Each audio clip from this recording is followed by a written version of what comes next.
Alright, welcome back. As you can see, I haven't left. I'm stuck here. Super glued myself to this chair. Anyhow, I actually made a better version of all these videos last night. Due to a Google Drive mix-up, there wasn't any sound, so now you're stuck with me and my dry humor.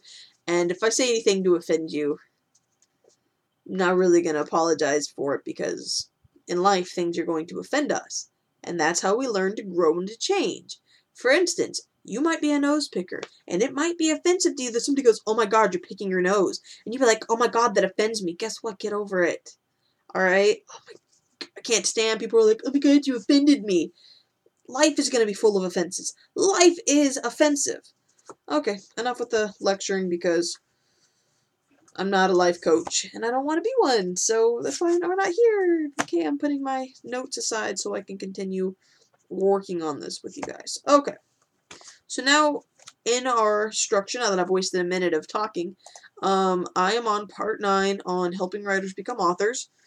I am on Act 2, Scene 8 in my little note card things, but I'm going to read through this and explain what exactly it is that I am talking about in my madness. Okay, so we've set up this character, we've set up their problem, we've offered them a solution, and now here are the tools to that solution. So they have tools to overcome this lie. Also, too, throughout this really fun thing, my character writes a series of letters, adds a little bit of mystery of, like, who is she writing to, and what is she writing? Well, you'll have to read to find out. So, I hate when parents do that. Be like, "What's for dinner?" "Food." "What kind of food?" "Wait and find out." And be like, "Just tell us." But anyhow, just to keep us from whatever. Okay, sorry for being ridiculous. Not really sorry. I never apologize. Okay, being a squirrel. Alright, so the next part of that is the next step that we're moving on to. Sorry, we're still in the first half of the second act. The main character is going to encounter difficulties, and she's moving closer to what she wants, but further from what she needs. And you get to know a little bit more about her backstory and her life, and if you can see on mine, I'll explain what these symbols mean. Hold it up stiller so you can actually see it. Also, this shaking, which I apologize for. I'm on a very unsturdy desk, and any kind of bumping or touching it wobbles. So no, I'm not on a cruise ship. That would be nice. Disney cruise ship, that sounds like fun. And a lot of money.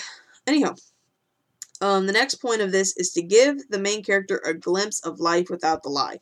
So it's kind of like you're drowning and you're struggling or whatever, and then for a moment you come up and you're breathing and everything is chill, and they realize, they start to, the concrete is starting to crack, it's starting to dissolve. Alright, so now we are on part 10, which is the midpoint.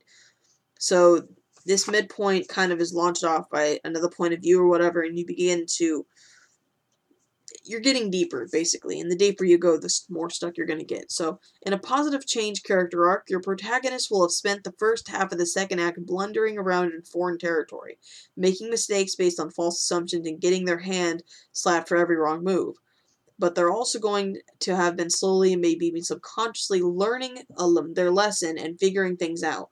So these personal revelations are going to lead them to a very special turning point at the story's midpoint. Or if you're cool like me, this person is going to basically go down kicking and screaming until they realize, ripping the band-aid off would have been a lot easier in the first place. Yeah, I'm totally projecting on my character. That was my entire childhood and trying to get me to wear normal clothes. Anyhow. Okay, so now we're moving into the second half of the second act. So this kind of goes over, this is leading up to the breaking point, the all is lost point, right before we're rallying together and we hit the climax point. So I have a couple of scenes to kind of go over that, where we allow the main character who is learning to try and be somebody new. You ever done that where you've kind of been struggling with something, so finally you're just like, oh my god, they're right. So you try to act differently, but they're still learning, they're still getting their hand slapped, like it says right there. And like, what do you want from me? Like, I'm trying kind of moments.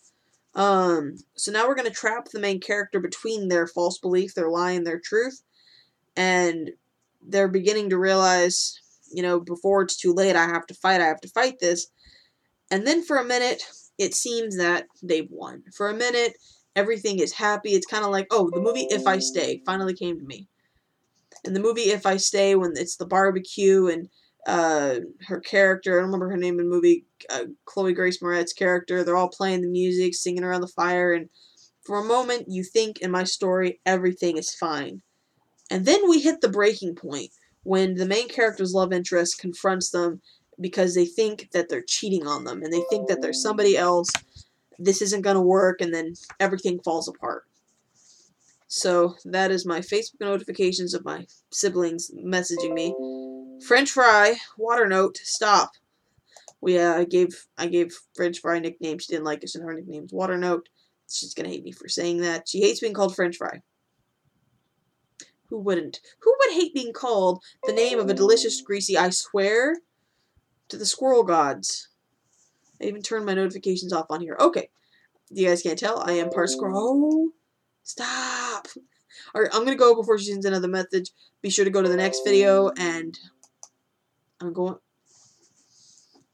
to call her and be like, excuse me, I'm working on something. Leave me alone. This is a surprise project for them. This is the whole reason I make these videos, by the way. Since you're still here and still watching, you're still hearing this.